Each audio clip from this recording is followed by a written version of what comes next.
This first week of September ends on the 9th with the new moon in the sign of earthy Virgo.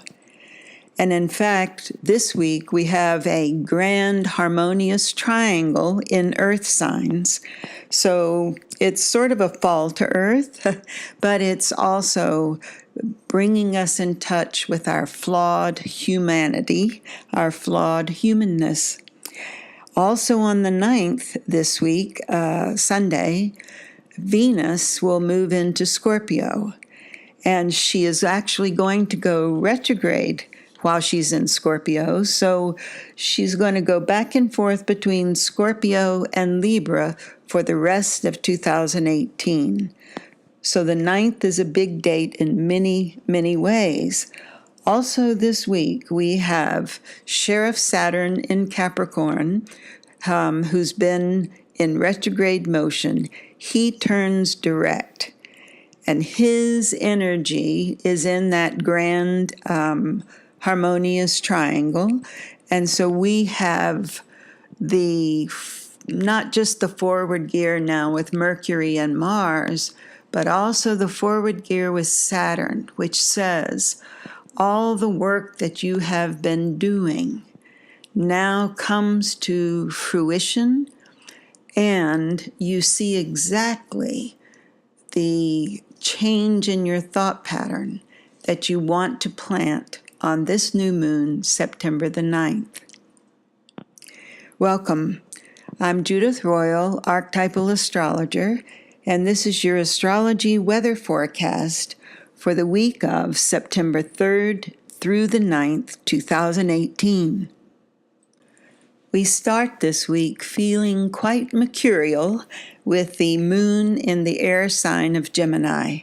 So all of you air signs out there, Gemini, Libra, and Aquarius, you get some breathing room because we also have Venus still in Libra for this whole week, although she goes into Scorpio Sunday.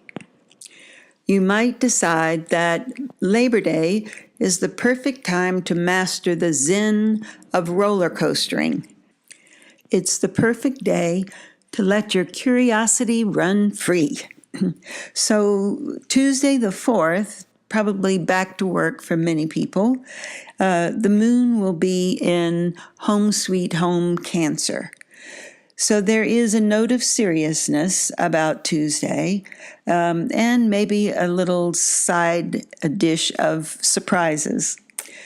The moon is still in Cancer. This is the water sign, so pay attention, all of you who have Cancer, Scorpio, or Pisces, because this is a beautiful time on Wednesday, very uplifting and even lucky. And also the day that our messenger planet Mercury goes into the sign of Virgo.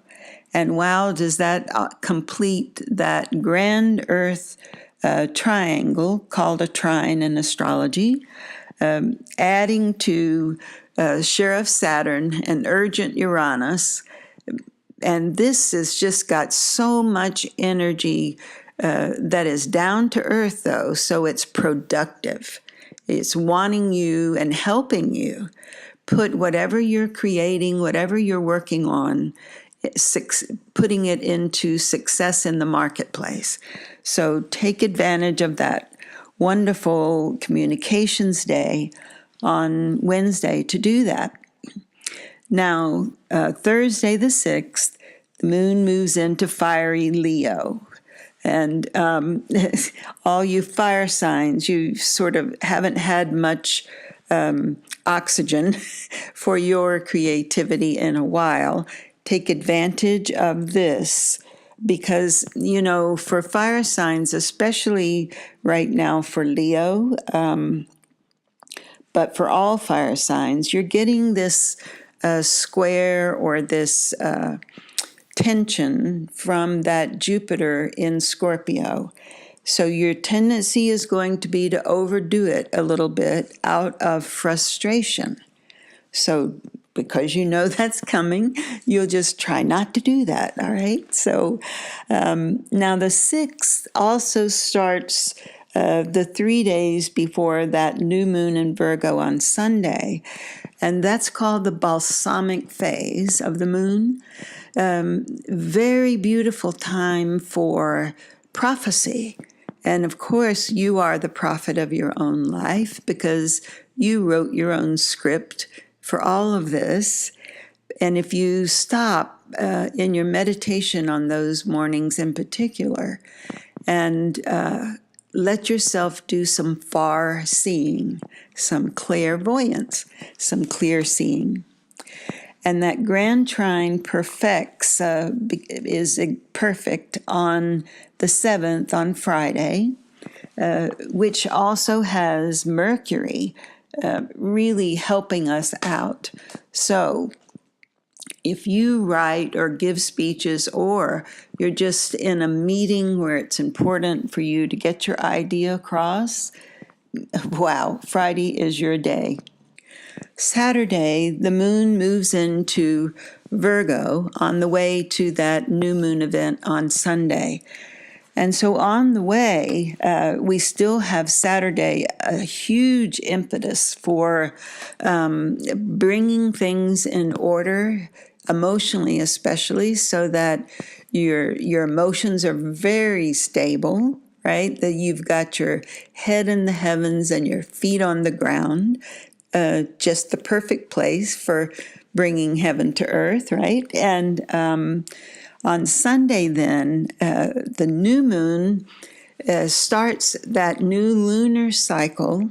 And this is a very potent one because the illumination in this cycle comes with the harvest moon, that big, beautiful full moon in Libra on September 24th. So this is that, that full moon is the moon closest to the equinox.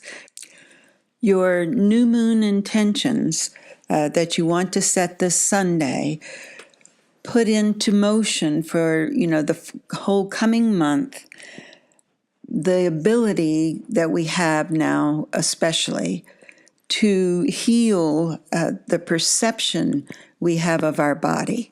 Because, of course, healing of the body is first healing of the mind and the thoughts that we have about it. So we're going to be very grounded in our bodies this next month, and especially with this new moon Sunday. I have found, and I think we all do, on the way to learning to love myself, I first bump in to all of those times that I was very clumsy with words with someone that I truly love, and I might have hurt them out of the flaws in my own character, out of the flaws of just being human. And now, though, we have the opportunity to look at all of that without fear and with love and the eyes of compassion. With the goddess of love in the sign of relationship-oriented Libra for all of this week up till Sunday, we have the opportunity to find that love and compassion in ourselves by seeing it in others, especially those very close to us. So take notes on that, because with Venus going retrograde, we're going to come back to this again in Libra and do some very deep work within ourselves about being unconditionally loving with those we are in relationship with. Venus will go retrograde October the 5th, and that means she will be in Libra for all of the month of November, which means, of course, she'll be there for the November 6th elections, midterm elections in the United States. And that day is going to be loaded with surprises. And this Venus, the moon will be in Scorpio that day, and it will be conjuncting this Venus and opposing Uranus. So lots of upsets.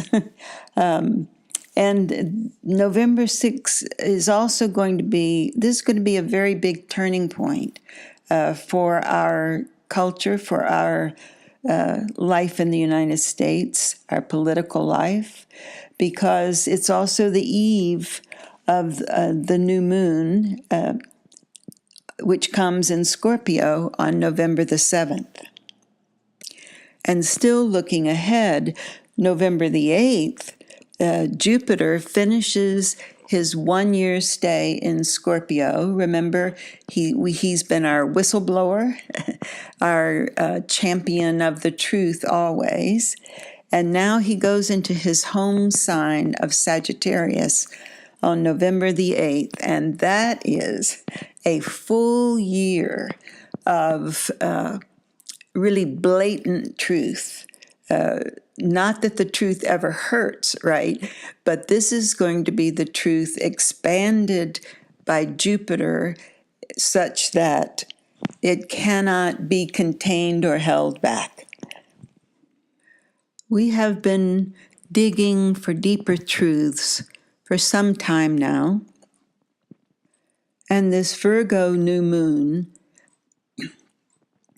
gives us the super ability for clearing out mental debris, that garbage that we trip over on our way to those precious moments of enlightenment, those precious times when we see the light within the dreams of fear, the nightmares of fear, and we awaken. Will you join me in shining the light of compassion on all of our flaws, our humanness, especially in the dark of the moon? We renew our faith in the fact that the light always returns because it is eternal. And even though we've chased that light outside of ourselves, only to find that it was within us all along, and even our efforts to deny it never put out the light. Thank you for listening. Give me a holler if you'd like to take a deeper dive into your individual chart, and email me. We'll do a reading. Judith@judithroyal.com. Thanks for listening, and goodbye for now.